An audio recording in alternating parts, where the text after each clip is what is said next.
കോഴിക്കോട് വടകരയിൽ 9 മാസം മുൻപുണ്ടായ വാഹനാപകടത്തിൽ കാറ് പോലീസ് കസ്റ്റഡിയിലെടുത്തു. വാഹനം ഓടിച്ചയാൾ വിദേശത്തേക്ക് കടന്നു എന്നാണ് സൂചന. ഒരാൾ മരിച്ച അപകടത്തിൽ 9 വയസ്സുകാരിയായ പെൺകുട്ടി ഗുരുതരാവസ്ഥയിൽ കോമയിൽ തുടരുകയാണ്. പ്രതിയെ നാട്ടിലെത്തിക്കാനുള്ള ശ്രമങ്ങൾ തുടങ്ങിയതായി Kozhikode rural SP P Nitin Raj പറഞ്ഞു. ഷെജീൽ എന്ന് പറയുന്ന ആ വണ്ടിയുടെ തന്നെ RC ഓണറായിട്ടുള്ള ഷെജീൽ ആണ് ഈ വണ്ടി ഓടിച്ചിരുന്നത് എന്നും അന്ന് വടകരയിൽ നിന്നും തലശ്ശേരിയിലേക്കുള്ള യാത്രയ്ക്കിടെ അശ്രദ്ധമായി പോയ ഒരു സമയത്ത് അപകടം സംഭവിച്ചതാണ് എന്നും എന്നാൽ അതിനെ തുടർന്ന് ഈ ഒരു അപകടം നടന്നു എന്നുള്ളത് അറിഞ്ഞതിന് ശേഷം വണ്ടി നിർത്താതെ പിന്നീട് മുന്നോട്ട് പോവുകയും പിടികൂടാതിരിക്കുന്നതിന് വേണ്ടിയിട്ട് വണ്ടിയിൽ ആവശ്യമായിട്ടുള്ള മോഡിഫിക്കേഷൻ നടത്തുകയായിരുന്നു ചെയ്യുന്നതെന്ന് നമ്മൾ മനസ്സിലാക്കിയിട്ടുണ്ട്. ഈ വണ്ടി ഇടിച്ച കാറിനെ പോലീസ് ഇപ്പോൾ സീസ് ചെയ്തിട്ടുണ്ട്.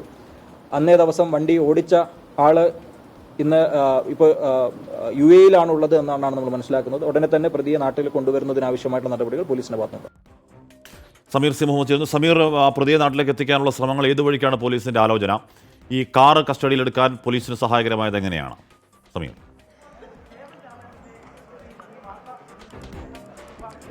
ഹാഷ്മി, കഴിഞ്ഞ ഫെബ്രുവരി 17 രാത്രി 9 മണിയോട് കൂടിയാണ് റോഡ് മുറിച്ചു കിടക്കുകയായിരുന്ന മുത്തശ്ശി ബേബി എന്ന വ്യക്തിയും അതുപോലെ തന്നെ അവരുടെ കൊച്ചുമകളായിട്ടുള്ള 9 വയസ്സുകാരി ദൃശാനയും അപകടത്തിൽപ്പെട്ടത്. അതിൽ ബേബി മരണപ്പെടുകയും ഇപ്പോൾ വളരെ ഗുരുതരാവസ്ഥയിൽ തന്നെ ഈ ദൃശാന 9 വയസ്സുകാരി ഗുരുതരാവസ്ഥയിൽ ചികിത്സയിൽ കഴിയുന്ന ഒരു സാഹചര്യമാണുള്ളത്.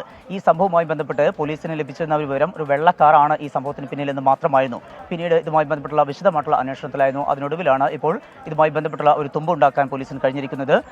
ഈ കാറ് മതിൽ ഇടിച്ചതുമായി ബന്ധപ്പെട്ട് ഒരു ഇൻഷുർ ക്ലെയിം ചെയ്യാൻ വേണ്ടിയുള്ള ശ്രമത്തിലായിരുന്നു. അതിനിടയിലാണ് ഈ കാറ് ഈ സംഭവവുമായി ബന്ധപ്പെട്ട് പോലീസ് കസ്റ്റഡി എടുക്കുന്നത്. KL 18R 1846 എന്നുള്ള ആ കാറാണ് പോലീസ് കസ്റ്റഡി എടുത്തത്. ഇതുമായി ബന്ധപ്പെട്ടുള്ള അന്വേഷണം നടത്തുകയും ചെയ്തു. ആ വേളയിലാണ് ഇതിന്റെ ഉടമയായിട്ടുള്ള പുറമേരി സ്വദേശിയായിട്ടുള്ള ഷെജീൽ എന്ന വ്യക്തിയാണ് എന്ന് കണ്ടെത്തുകയും ഈ വ്യക്തി പ്രവാസിയാണ്. ഈ അപകടത്തിന് ശേഷം ഒരു മിനിറ്റ് സമീർ.